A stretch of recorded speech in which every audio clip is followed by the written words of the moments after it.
Hola les amis, aujourd'hui on se retrouve pour une nouvelle vidéo. On va voir ensemble la proxémie de l'anthropologue américain d'Edward T. Hall. Donc dans la proxémie, il a distingué tout d'abord la distance publique qui est de plus de 3,70 m, traduite pour nous les Français, parce que nous en tant que Français, nous avons des distances qui sont plus réduites que celles des Américains, des pays anglo-saxons et germaniques. Ensuite, nous avons la distance sociale de 3,70 m à 1,20 m. Et ensuite, il y a également une distance personnelle qui est incluse de 1,35 m à 45 cm. Le problème, c'est que lorsqu'on superpose la distance sociale et la distance personnelle, on s'aperçoit que de 1,20 m à 1,35 m, ces deux distances se confondent, se juxtaposent. Donc concrètement, à quelle distance sommes-nous? Ça, c'est une question, une réflexion qu'on devrait avoir.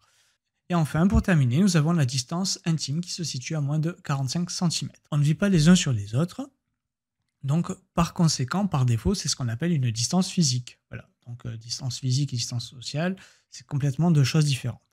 Un résumé des différentes distances: la distance intime, personnelle, sociale et publique.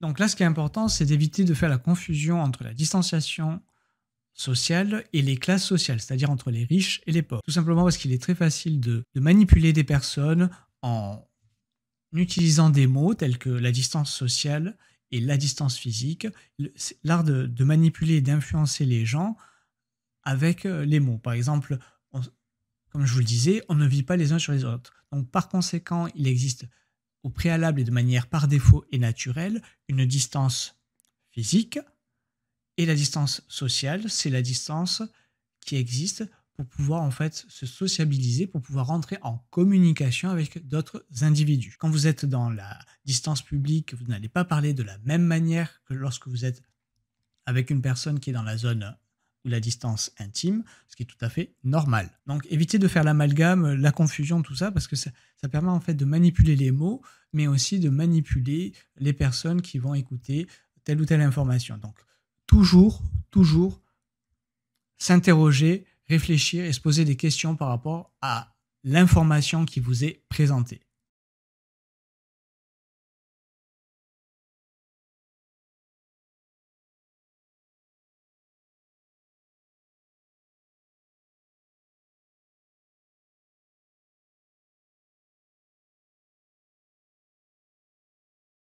Parmi les modes de communication, le plus proche étant le mode empathique avec l'utilisation des neurones miroirs. Ensuite, nous avons le visuel qui est très important, également le kinesthésique et enfin l'auditif. Alors bien entendu, ces modes de communication sont uniquement sur du présentiel. Si je faisais appel effectivement à des outils de technologie, l'auditif passerait avant le visuel. D'accord? Chose importante. Et là, c'est uniquement que des choses en réel. Donc la répartition de la communication, ce qu'on appelle les 3V selon Albert Mehrabian: 7% pour le verbal, 38% pour le paraverbal et 55% pour le non-verbal. Finalement, nous communiquons avec 93% de communication non-verbale. Et ça, c'est très important parce que certes, il va y avoir des mots, mais c'est surtout les gestes, l'intonation, la façon de vous comporter, la posture que vous allez avoir lors de votre communication.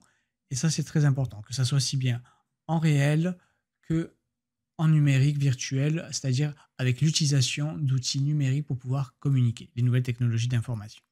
J'espère que vous avez aimé cette vidéo. Abonnez-vous, partagez, likez et commentez. Pensez à vous notifier également et je vous dis à une prochaine. Ciao, ciao.